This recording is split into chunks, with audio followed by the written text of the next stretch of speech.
Hi hello అందరికీ welcome to one more blog. ఈరోజు MSO 1300 E3 RDL1 సంబంధించిన ఒక బెస్ట్ షార్ట్‌కట్ ప్రో టిప్ తీసుకొచ్చాను. అదేంటంటే ఎస్‌బీఐ కియోస్క్ లాగిన్ చేసుకున్న వాళ్ళు, ఎస్‌బీఐ సిఎస్‌పి యూజ్ చేసేవాళ్ళు లోకలాస్ట్ సంబంధించిన కాన్ఫిగరేషన్ వర్క్ అవుతుంది. కానీ సేమ్ సిస్టమ్‌లో వేరే వర్క్ చేయాలన్నా, వేరే వెబ్‌సైట్ వర్క్ చేయాలన్నా గానీ, దానికి సంబంధించిన అంటే లైక్ జీవన్ ప్రమాణ్ గానీ, లేకపోతే ఈ సీఎస్‌సికి సంబంధించిన గానీ, డీజీపీకి సంబంధించిన గానీ, మీసేవకి సంబంధించిన వాన్ని వర్క్ చేయాలంటే గనుక దానికి సంబంధించిన కాన్ఫిగరేషన్ అనేది వాడాల్సొస్తుంది. అదే గాకుండా కొందరు ఏం చేస్తున్నారంటే ఈ డివైస్ మోర్పో డివైస్‌ను డిస్కనెక్ట్ చేసి సిస్టమ్‌కి డిస్కనెక్ట్ చేసి మన మంత్రాకి సంబంధించిన డివైస్ గానీ, లేకపోతే స్టార్‌టెక్‌కి సంబంధించిన డివైస్ గానీ వాడడం జరుగుతుంది. సో, అలాంటి హ్మ్, అంటే మనం డివైస్ డిస్కనెక్ట్ చేసి మళ్ళీ కనెక్ట్ చేయడం వల్ల ఏమవుతుందంటే యూఎస్‌బీకి సంబంధించిన ప్రాబ్లమ్స్ గానీ లేకపోతే కనెక్టివిటీకి సంబంధించిన ప్రాబ్లమ్ గానీ ఇబ్బందికరంగా ఉంటుంది. ఎలాంటి డివైస్ కనెక్ట్ చేయకోకుండా అంటే ఓన్లీ మోర్ఫోనే ఎలా యూజ్ చేసుకోవాలనే దాంట్లోనే ఈ ప్రో టిప్ అండి. ప్రో టిప్‌లో ఏంటంటే గనక మనం వేరే సంబంధించిన మార్పుకు సంబంధించిన కాన్ఫిగరేషన్ ఇన్‌స్టాల్ చేయడం లాంటిది అవసరం లేకుండా అంటే వేరే డివైస్ యూజ్ చేసే అవసరం లేకుండా ఆ ట్రిక్ మీకు చూపిస్తాను కంప్లీట్‌గా ఈ వీడియో. ఎక్కడ స్కిప్ చేయకుండా చూడండి. అలాగే ఎవరైతే నా ఛానెల్ మొట్టమొదటిగా చూస్తున్నారో నా ఛానెల్ సబ్స్క్రైబ్ చేసుకొని బెల్ ఐకాన్‌ని యాక్టివేట్ చేసుకోండి.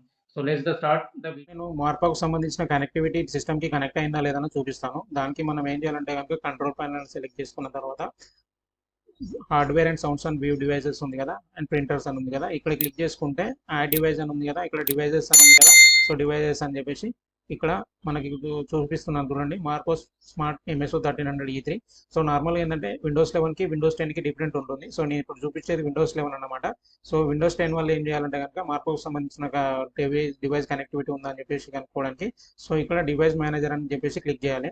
సో డివైస్ మేనేజర్ క్లిక్ చేయగానే మనకి ఇక్కడ so universal serial bus controllers అని ఉంది కదా! సో ఇక్కడ క్లిక్ చేసుకుంటే మనకు MSO Marco smart MSO 1300 E3 అని చూపిస్తుంది కదా! సో సిస్టమ్ కనెక్టెడ్ ఉందన్నమాట దీన్ని బట్టి.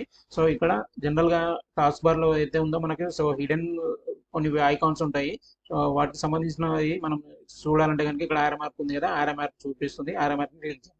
సో యారో మార్క్‌ని క్లిక్ చేయగానే ఇక్కడ సంబంధించిన మార్పుకు సంబంధించినవి చూపిస్తుంది. కానీ ఇప్పుడు చూపియట్లేదు. దీన్ని చూపియడానికి దీన్ని ఎనేబుల్ చేయడానికి మనం ప్రాసెస్ ఏం చేయాలంటే గనుక సో ఫైల్ ఫోల్డర్ ఏదైతే ఉందో ఫైల్ ఫోల్డర్ ఓపెన్ చేసి లోకల్ డిస్క్ ఉంది కదా! సి డ్రైవ్ అని ఉంటుంది కదా! సి డ్రైవ్ ఓపెన్ చేసుకోవాలి. సి డ్రైవ్‌లో మనకు ఐడీఎంఏ L1 RD సర్వీస్ అని ఉంటుంది కదా! దీన్ని డబుల్ క్లిక్ చేసుకోవాలి.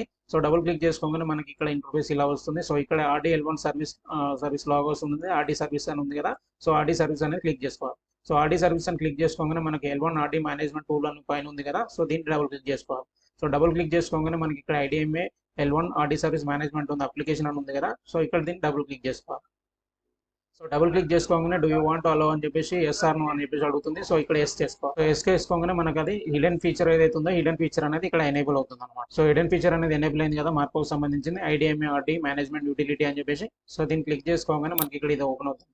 సో ఇక్కడ నార్మల్గా జనరల్గా ఏంటంటే డివైస్ ఇన్ఫర్మేషన్ ఉంటుంది, అది కాన్ఫిగరేషన్ ఉంటుంది. సో కాన్ఫిగరేషన్ ఏదైతే ఉందో కాన్ఫిగరేషన్ చూసుకోవడానికి ఇది కాన్ఫిగరేషన్ క్లిక్ చేసుకోవాలి. సో ఇక్కడ నేను ఇప్పుడు యూజ్ చేస్తున్నాను కదా HTTPS లోకల్ హోస్ట్ అని చెప్పేసి. సో జనరల్గా మనకు అవసరం పడేది ఏంటంటే 3 కాన్ఫిగరేషన్ అవసరం పడుతుంది. HTTPS 120.0.0.0 అని చెప్పేసి అండ్ థర్డ్ వన్ వచ్చేసి HTTPS లోకల్ హోస్ట్ అని చెప్పేసి.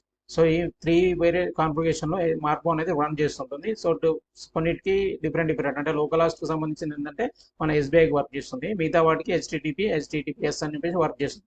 సో ఇప్పుడు లోకల్ హాస్ట్ ఓకే ఉంది కదా! సో ఇప్పుడు ఓకే ఉన్నదాని లేదా అని చెప్పేసి మీకు చూపించడానికి మళ్ళీ ఒకసారి నేను ఇక్కడ ఏదైతే క్యాప్చర్ ఉందో క్యాప్చర్ సంబంధించిన ఆర్డీని చూపిస్తాను. సో ఇక్కడ నేను క్యాప్చర్ అని సెలెక్ట్ చేసుకోగానే ఆర్డీ సర్వీస్లో మార్పోలో ఏదైతే ఉందో మార్పోలో లైట్ అనేది గ్లో అవుతుంది. సో ఇక్కడ చూశారు కదా లైట్ గ్లో అయింది. సో ఫింగర్ అనేది క్యాప్చర్ అనేది సక్సెస్ఫుల్ అయిపోయింది. సో ఇప్పుడు లోకల్ హాస్ట్ ఓకే వర్క్ చేస్తుంది. సో ఇప్పుడు మనము మీకు ప్రాబ్లమ్ సంబంధించింది కూడా చూపిస్తాం. లైక్ ఏంటంటే జీవన్ ప్రమాణ్ సెలెక్ట్ చేసుకున్నాము. సో జీవన్ ప్రమాణ్ అనేది ఆల్రెడీ నాకు సిస్టంలో ఇన్స్టాలేషన్ ఉంది. సో నేను సర్చ్ బార్లో జీవన్ ప్రమాణ్ అని చెప్పి సెలెక్ట్ చేస్తాను. సో జీవన్ ప్రమాణాన్ని సెలెక్ట్ చేసుకోగానే వచ్చేసి ఓకే చేసుకోగానే మనకి ఇక్కడ ఏమవుతుంది no RD service installed device not connected అంటే ఈ కాన్ఫిగరేషన్ ఏదైతే లోకల్ హాస్ట్ కాన్ఫిగరేషన్ ఉందో ఆ లోకల్ హాస్ట్ కాన్ఫిగరేషన్ అనేది ఈ జీవన్ ప్రమాణానికి సరిపోలేదన్నమాట. అంటే డివైస్ కనెక్ట్ లేదని చూపిస్తుంది. సో ఇప్పుడు మనం ఇది మళ్ళీ నేను కాన్ఫిగరేషన్ చేంజ్ చేసిన తర్వాత ఓపెన్ అవుతుందో లేదా అనేది కూడా చూపిస్తాను. సో నార్మల్గా జనరల్గా దానికి అవసరం పడేది ఏందనేది తెలుసుకోవాలంటే కనుక నేను ఆల్రెడీ ఇన్స్టాల్ చేసి డౌన్లోడ్ చేసి పెట్టుకున్నాను యాప్కి సంబంధించిన లిస్ట్. సో ఇక్కడ చూసారు కదా 46 జీవన్ ప్రమాణ్ దానికి సంబంధించిన కాన్ఫిగరేషన్ ఏది అవసరం పడుతుంది HTTP అనే వర్షన్ అనేది అవసరం పడుతుంది. సో ఇక్కడ నేను ఇంతవరకు చూపించింది ఏంటి, సో ఇక్కడ మనం చూసుకునేది ఏంటి లోకల్ హాస్ట్ అని చెప్పేసి చూపిస్తుంది. సో ఇక్కడ మనకు కావాల్సిన కాన్ఫిగరేషన్ ఏంది, హెచ్టిటిపి. సో హెచ్టిటిపి సెలెక్ట్ చేసుకోవాలి. సెలెక్ట్ చేసుకున్న తర్వాత ఇక్కడ సేవ్ చేంజెస్ అని ఉంది కదా, సో సేవ్ చేంజెస్ చేసుకోవాలి. So first instant process started అని వస్తుంది. తర్వాత మనకు డివైస్, తర్వాత so device ready for capture అని చెప్పేసి వస్తుంది. సో ఓకే చేసుకున్న తర్వాత మనకి ఇక్కడ ఇది హెచ్టిటిపికి చేంజ్ అయిపోయింది, కాన్ఫిగరేషన్ చేంజ్ అయిపోయింది. మీకు నేను ఇక్కడ క్యాప్చర్ అనే ఆప్షన్ ఉంది కదా, సో క్యాప్చర్ అనే ఆప్షన్ మళ్ళీ క్లిక్ చేసుకోగానే మన డివైస్ లో లైట్ బ్లో అవుతుందా లేదా అని చూపిస్తాను. సో చూశారు కదా, లైట్ అనేది బ్లో అయిపోయింది. సో క్యాప్చర్ సక్సెస్ఫుల్ అని వచ్చింది కదా. సో ఇప్పుడు నేను మళ్ళీ సెర్చ్ బార్ లో మీకు జీవన్ ప్రమాణం అనేది సెలెక్ట్ చేస్తాను, యాప్ ఓపెన్ అవుతుందా లేదా అనేది. సో ఇక్కడ జీవన్ ప్రమాణం ఉంది కదా, యాప్ క్లిక్ చేసుకోగానే సో రన్ అయితే అవుతుంది. చూశారు కదా, ఇప్పుడు నో ఆర్డీ సర్వీస్ అని వచ్చిన ఇలా వచ్చింది. ఇప్పుడు కాన్ఫిగరేషన్ చేంజ్ చేయగానే యాప్ అనేది ఇలా ఓపెన్ అయింది. సో అదే విధంగా మనకి ఇప్పుడు ఏదైతే వేరే వర్షన్ ఏదైతే ఉందో HTTPS 120.127.00 ఉందో, సో దానికి సంబంధించింది కూడా సేమ్ ఇక్కడ క్లిక్ చేసుకొని సో సేవ్ చేంజెస్ అని ఉంది కదా, సేవ్ చేంజెస్ చేసుకోవాలి. సేవ్ చేంజెస్ చేసుకోగానే సో చూసారు కదా, init process started, please wait and do not remove అని చెప్పేసి వచ్చింది. అలాగే ఇక్కడ మళ్ళీ మనకు next device ready for capture అని చెప్పేసి వచ్చింది.